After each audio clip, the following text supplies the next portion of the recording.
नमस्कार, मी Sarjerao Salve, Star India one मध्ये आपणा सर्वांचं हार्दिक स्वागत करत आहे। काही कार्यक्रमासाठी आलाय, एक वेगळा कार्यक्रम आहे, तुम्ही असे सामाजिक कार्यक्रम घेतात, तर काय सांगा?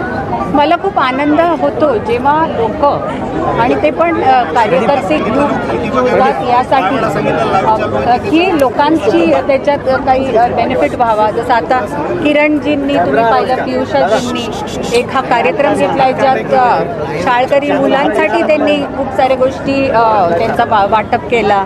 त्यांनी आज लाफ्टर क्लबचा एक प्रशिक्षणाचा एक प्रोग्राम चालू केलेला आहे।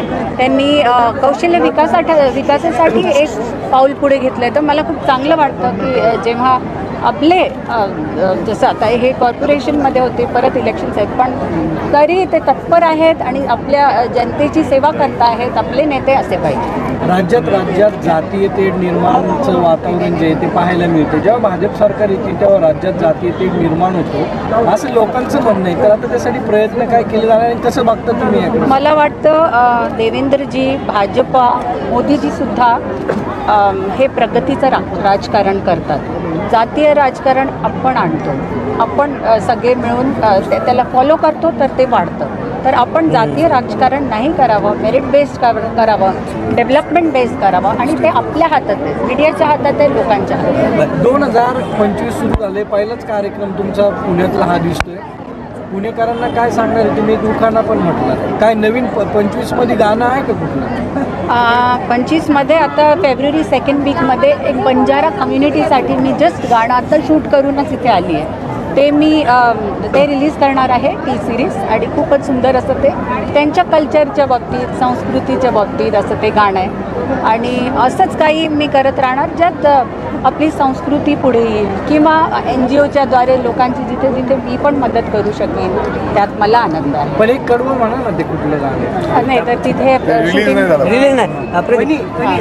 उद्धव ठाकरेंनी निवडणुकीच्या आधी देवेंद्रजींवरती खूप टीका केली, मात्र सामनामधून देवेंद्रजींचं कौतुक करण्यात आलं। उद्धव ठाकरेंची दिवसेंदिवस भूमिका बदलते असं वाटतंय का? मुंबई महापालिकेची निवडणूक सुद्धा ते महाविकास आघाडी सोडून स्वबळावरती निवडणूक लढवत आहे। विधानसभेला फटका बसला, त्याच्यानंतर कुठंतरी ह्या सगळ्या गोष्टी घडतात असं तुम्हाला? मला वाटतं जे डिफरन्सेस आहेत आपल्या नेत्यांच्या मध्ये ते आयडिओलॉजिकल आहेत, ते पर्सनल नाही आहेत। तर आयडिओलॉजिकल असल्यामुळे एका वेळेचा शत्रू जो लोकांना दिसतो तो पुढे मित्र होतो, मग परत शत्रू होतो, परत मित्र होतो, हे आपण किती पाहिलेलं आहे। तर मला वाटतं इट इज आयडिओलॉजी बेस्ड आणि तात्पुरतं त्या गोष्टीसाठी असतं ज्यामुळे यांच्यात वाद होतं। पण शरद पवारांनी सुद्धा RSSचं कौतुक केलं म्हणजे तुम्ही ऐकलं असेल की RSSने विधानसभेत ज्या पद्धतीनं काम केलं, ग्राउंड बेस जाऊन RSSने काम केलं, पवारांकडून RSSचं कौतुक ऐकायला मिळालं, नवल वाटते राजकारणात? मला वाटतं पवारजी एक दिग्गज असे नेते आहेत, शरद पवारजी, आणि त्यांचं विश्लेषण खूप चांगलं असतं।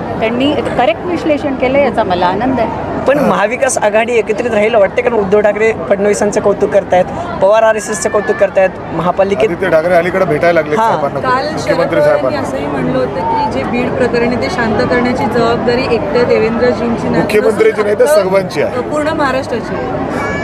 अशी प्रकरणं व्हायला नको नक्कीच। आणि आता प्रशासन असो किंवा आपलं लीगल जे ॲक्शन्स चालू आहेत, पोलीस सगळे लक्ष देत आहेत, त्यांचा आनंद आहे।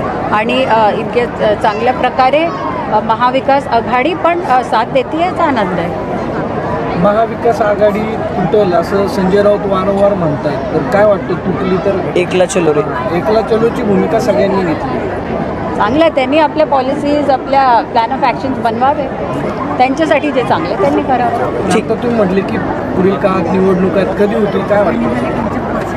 मी थोडं विचारून सांगेन तुम्हाला पुढच्या वेळेस। थँक्यू। Yes, thank you. चला.